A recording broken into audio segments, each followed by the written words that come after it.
Yo, yo, yo, yo, yo, yo, yo. What's good with it, man? It's the homie MACK. Music, art, culture, knowledge. Reporting live from the Dogon. Dogon. Each one teach one. Peace and love. Peace and love. Thumbs up. Hit that like button. Thumbs up. Hit that like button. Subscribe to the YouTube channel 82 Kings. Follow the movement on Instagram at MACktv_82. Yeah, I'm on Twitter too, at the Imhotep. At the Imhotep. Wait a minute, it might be at the _Imhotep. I can't remember, but I'll put the link in the description. But yeah, follow me on Instagram at MACktv_82. My personal one is at I Moonwalk in Yeezys. I Moonwalk in Yeezys. YEEZYS. Yeah, this is another session of Mac Minutes, man. I had a conversation with a coworker of mine, and we were just talking about hip hop, the current zeitgeist of hip hop, from region to region, different styles, different flows, things of that nature. And my coworker said something. He said, you know, what happened to New York hip hop? And I was like, well, what you mean by that? He was just like, they're not, it seems like they're in an identity crisis right now. And I was like, well, what you mean? He was like, they rap like they're from the South, the majority of them. You know, and I was like, well, you know, there are some exceptions, like you got the Griselda camp, but as far as like on the mainstream level, like A Boogie with the hoodie,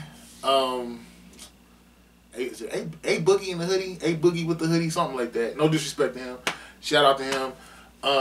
But a lot of the mainstream hip hop in New York is more trap influenced, more South influenced, more cadence based, more call and response. It's not as lyrical as it used to be. It is what it is. Again, there's you got underground independent artists in New York that are hella lyrical. But by and large, mainstream hip hop in New York, the lyrical scope of it has has declined. It is what it is. You know, I'm a hip hop head. I know about Sedgwick and Cedar, the Bronx. Everything started in New York. I'm not taking a dump on New York. I'm just saying, it's like New York again. Like my coworker said, they've lost their identity. This Mac Minute session will be entitled "Make New York Hip Hop Lyrical Again." And to be honest with you, I can't even circumscribe this just to New York. I would say the East Coast in general.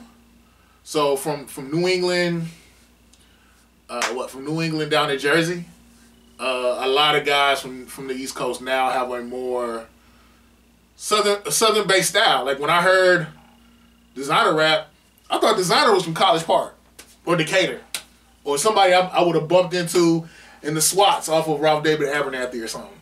You know, it is what it is.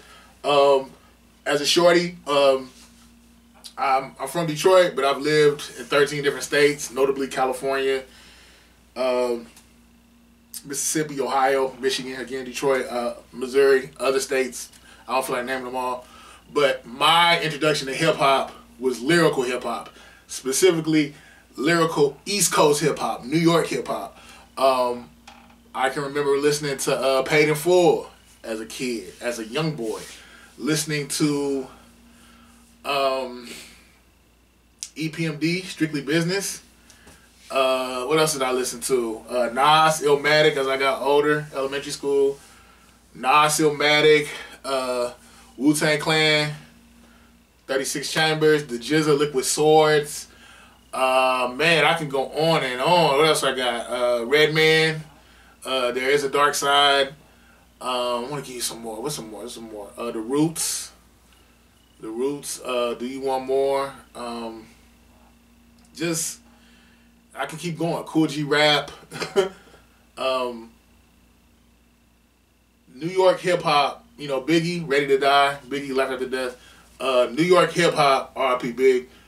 Thumbs up. Press that like button. Yeah, yeah, my thing is I loved the wordplay. I loved the creativity. What Nas was just so poetic. Biggie was poetic. G-Rap, Rakim. I loved how Rakim would just KRS-One as well, but Rakim specifically, I loved how Rakim would take natural science terminology. He would talk about galaxies. He would give us allegory. I loved how intricate and how well thought out these raps were from Rakim. I really feel like there should be classes given on Rakim's lyricism. I think I thought it was dope that a lot of the East Coast rappers, again, Biggie, Nas, it was like they would tell me stories, and their words were so colorful. You know, I think, what did Nas say? Life's a bitch, but God forbid the bitch divorce me. I'll be flooded with ice so hellfire can't scorch me. When I heard that as a 12, 13-year-old, I lost my mind. Like, what does this even mean? Like, this is amazing. You know? The words always triggered my imagination. It always made me want to get a dictionary, dig deep. What are they saying? What are they talking about? I got that same feeling from Wu, Jay-Z, Reasonable Doubt. I always felt like Jay-Z was like a narrator, you know, and I always felt like he was reflecting on his experiences. You know, I always admired Jay-Z as a lyricist. I think a lot of times people don't realize how intricately woven a lot of Jay-Z's bars are. I think I prefer Nas as a lyricist, but I think Jay-Z is a nerd, and I think that's dope. I think his rhyme schemes, the way the words were intricate, Jay-Z rhymes on a genius level. I don't necessarily always care for his content, but in general, I always respected Jay-Z as a lyricist, as a rhyme writer, as a spitter. And I always thought that was what was intrinsic to East Coast hip-hop, New York hip-hop. And coming up as a shorty, you know, when Outkast, I think maybe 94, 95, went to the Source Awards, and they got booed when they won their award. And Andre was like, you know, the South got something to say. I remember how cats from the East Coast would make a mockery and joke, take dumps, crap all over Southern hip-hop. Guys like 8Ball and MJG, UGK, all them country ass dudes, man, they can't spit, they can't rap. And I think it's really interesting how New York had hip hop in a vice grip. But as of now, New York, for the most part, yeah, New York has lost its way. It's not even lyrical like it used to be, especially on the mainstream level. Shout out to Benny the Butcher, shout out to Conway, shout out to Westside Gun, shout out to all the spitters on the East Coast. And there's too many to name in the underground independent level and on the East Coast. But mainstream, they want to sound like they're from the South. And I think I've never seen one region, not even one region, one city, not a city full of boroughs, one city dominate the whole soundscape of hip-hop. Never seen it. Atlanta's had this thing on lock since, I want to say 03, 04, and I don't see it slowing down anytime soon. Especially due to the fact that Atlanta is becoming more of an increasingly transient city. So a lot of people are moving down here and they're adding more sauce to the culture.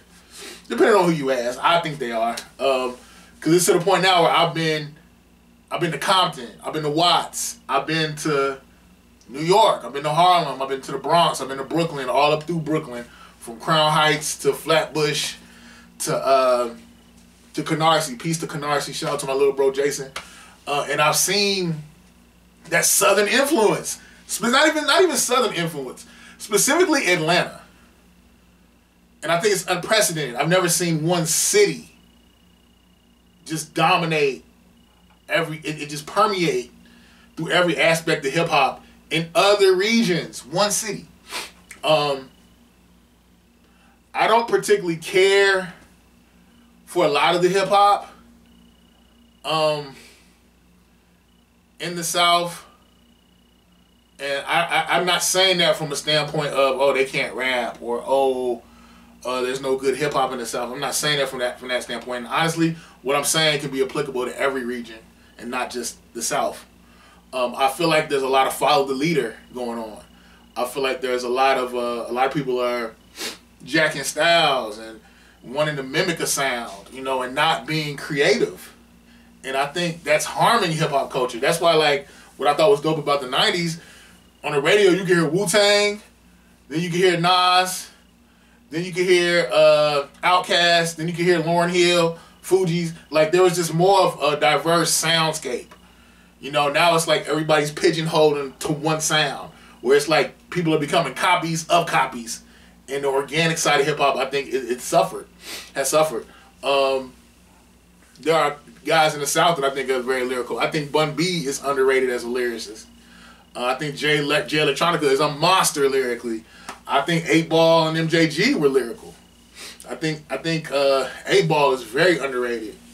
Who else? I think you know, we all know 3 Stacks is nice, but I don't think Big Boy gets the props he deserves. I think Big Boy is lyrical. But yeah, my thing is, when the mecca of hip hop culture, NYC, loses its way, I think that just reflects badly on hip hop culture in general. Make New York hip hop lyrical again, but again, the irony, I just remember when cats out of New York didn't even want to recognize anything outside of New York. And it's interesting to see how now, I don't know, blame it on economics, business. You know, everybody got to eat. And I guess a lot of these labels, they see one model that works, and they just want everybody to, again, follow the leader, replicate that sound. And that's unfortunate, because I think the listeners, at the end of the day, the listeners take a loss for that. As well as the artists themselves, because their potential creativity is stifled, it's stymied. But yeah, it's really interesting, again, I can't say this enough, seeing how guys in New York would act, how the amount of condescendence, narcissism, arrogance that they had towards the South, and now they are replicating the South sound. No one saw this coming. I didn't see this coming. I don't think anyone saw this coming. But yeah, make New York hip hop lyrical again. Thumbs up. Hit that like. Give me the likes. Give me the likes. Thumbs up. Give me the likes. Yeah. Like, share, comment, subscribe. Subscribe to the YouTube channel 82 Kings. Check out the music in the description box. Click it, click it, click it, click it. Thumbs up. Give me the likes. Each one teach one. Peace and love. If I offended you, I'm sorry. Didn't try to.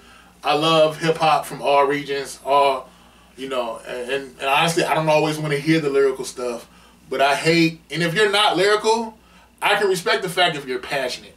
But we're to the point now where, like, everybody's like a caricature of other artists. You know, specifically, I feel like a lot of East Coast artists, a lot of East Coast artists are caricatures of the Southern hip hop. It is what it is.